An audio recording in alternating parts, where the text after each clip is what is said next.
Täglich berichten die Medien über die Auswirkungen des Klimawandels und die Belastung unserer Umwelt. Angesichts eines steigenden Meeresspiegels und schmelzender Polkappen läuft die Suche nach nachhaltigen Lösungen auf Hochtouren. Die gute Nachricht ist, dass solche Lösungen bereits existieren. Eine der überzeugendsten davon ist die Windkraft. In this program, we will see how wind power can contribute to our common challenge to combat climate changes by reducing the world's CO2 emissions without compromising our energy's security of supply. Denmark has led the way with large-scale wind power.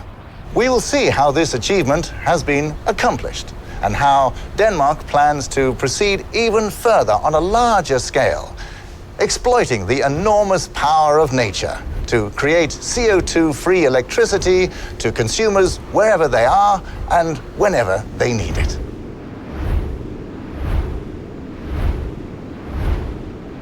Wind is one of the most abundant natural energy sources in the world. And it's cheap, but it's tricky because it fluctuates. The main challenge with wind energy is to ensure a constant and reliable source of energy supply to consumers. And how do we do that when the energy source fluctuates as wind conditions change? This is the amazing story of how to integrate large amounts of wind energy into the power system.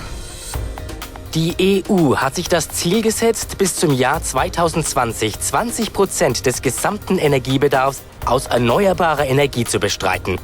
Weltweit gibt es Bemühungen ähnlicher Art. Dabei wird die Windenergie eine tragende Rolle spielen. Der Anteil der Windkraft am gesamten Energieaufkommen schwankt derzeit beträchtlich von Land zu Land.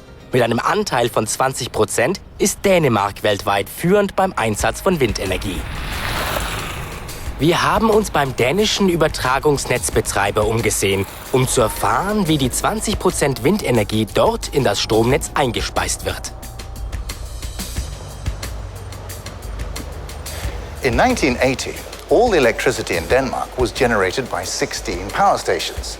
At that time, adjusting the electricity generation to suit the electricity consumption was, by and large, a question of throwing more or less fuel into the boilers at the power stations as and when it was needed.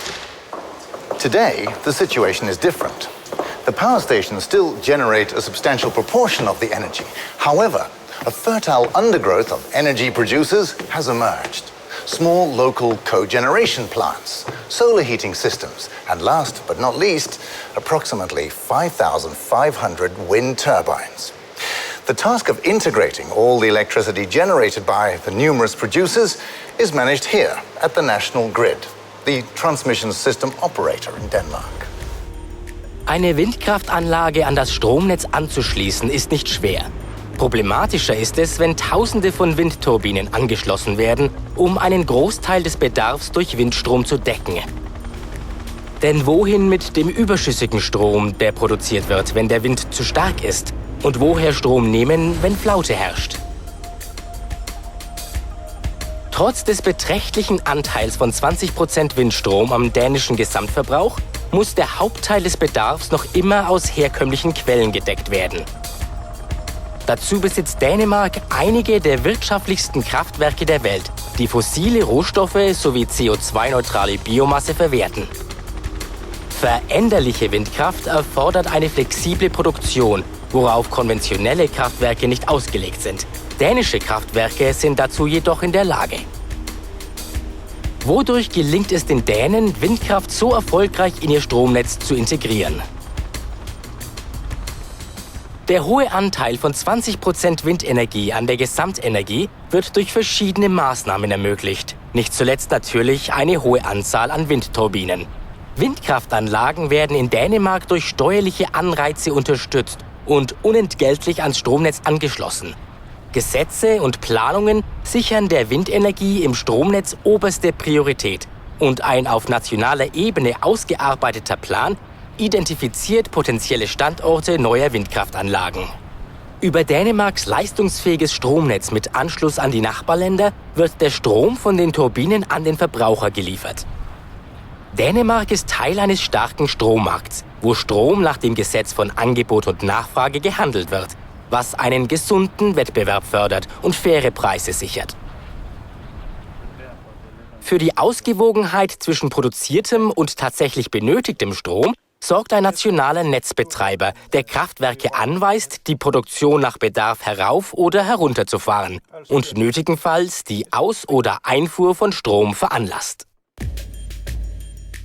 Hier im dänischen Netzkontrollzentrum geht es seit einigen Stunden sehr hektisch zu. Soeben ist ein Sturm durchgezogen. Vor einem Sturm steigt die Windenergieproduktion beträchtlich. Die Kraftwerke bleiben dabei in Betrieb, solange die Windgeschwindigkeit 20 Meter pro Sekunde nicht überschreitet. Steigt sie weiter an, werden die Turbinen zur Sicherheit abgeschaltet. Nach Durchzug des Sturms sind die Windkraftanlagen bereit, den Betrieb wieder aufzunehmen. All das wird hier vom Kontrollzentrum aus geregelt. Here we have an animation of what happened to wind power generation in western Denmark during the storm. Now, in the hours before the storm, you can see that the wind production was running at a maximum, indicated by the color yellow, and the surplus energy is immediately exported. Now we're nearing the moment when the storm hits the coast, the winds increase dramatically, and one by one, the wind turbines are shut down. There. In these vital minutes and seconds, the people here at the National Grid Control Room are really put to the test. The whole electricity supply for Western Denmark alters in a moment. Wind energy production is close to zero. Electricity export stops abruptly, and Western Denmark goes from electricity provided by wind energy to other forms of power production. Now, when the storm has passed, the wind turbines in Western Denmark can start up again. At the same time that the storm crosses over to eastern Denmark, the situation here now repeats itself over there.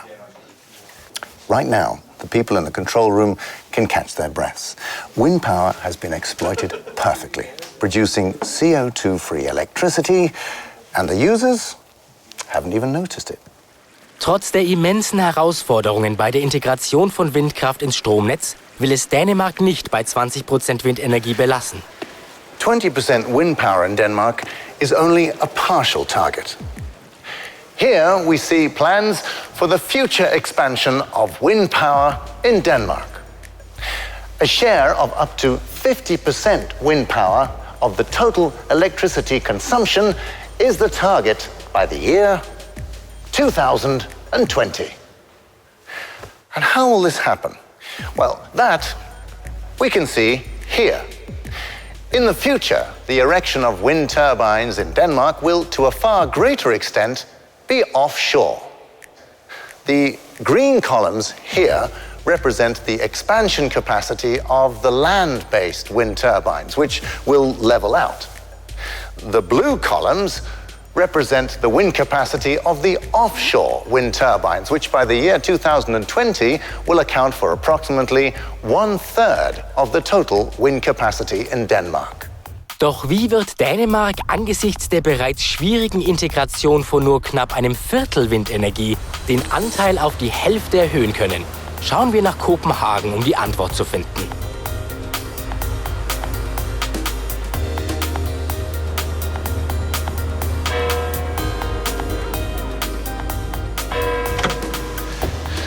One of the keys to Denmark's ambition to go from 20 to 50% wind power is located here.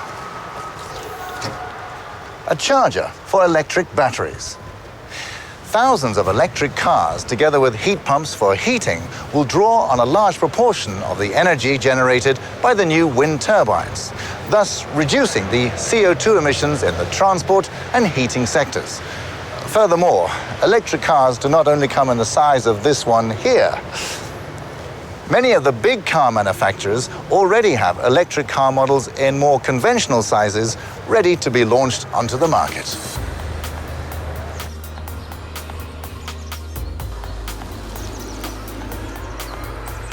In the near future, a smart grid system will make it possible to charge your car either quickly or cheaply. The latter, naturally, when most electricity is available, typically at night or when it is windy. Hören wir, wie sich der dänische Klima- und Energieminister zur Windkraft äußert. You know, as a country who has a lot of renewables and particularly wind energy, of course it's interesting if we can find ways to use also the surplus power being generated when it blows a lot, when the wind is very strong. So if we could sort of store it on batteries and drive on these batteries, then of course it will be extremely interesting, not only for Denmark, but to the whole world. Nicht nur Elektroautos und Wärmepumpen, sondern noch eine ganze Vielzahl anderer Lösungen werden benötigt, wenn der Strombedarf zur Hälfte durch Windenergie gedeckt werden soll. Diese Lösungen könnten bei der geplanten Ausweitung der dänischen Windenergieproduktion auf neue Offshore-Windparks eine Rolle spielen, die vor den Küsten des Landes entstehen sollen. Eines der interessantesten dänischen Projekte ist Kriegers Flak in der Ostsee.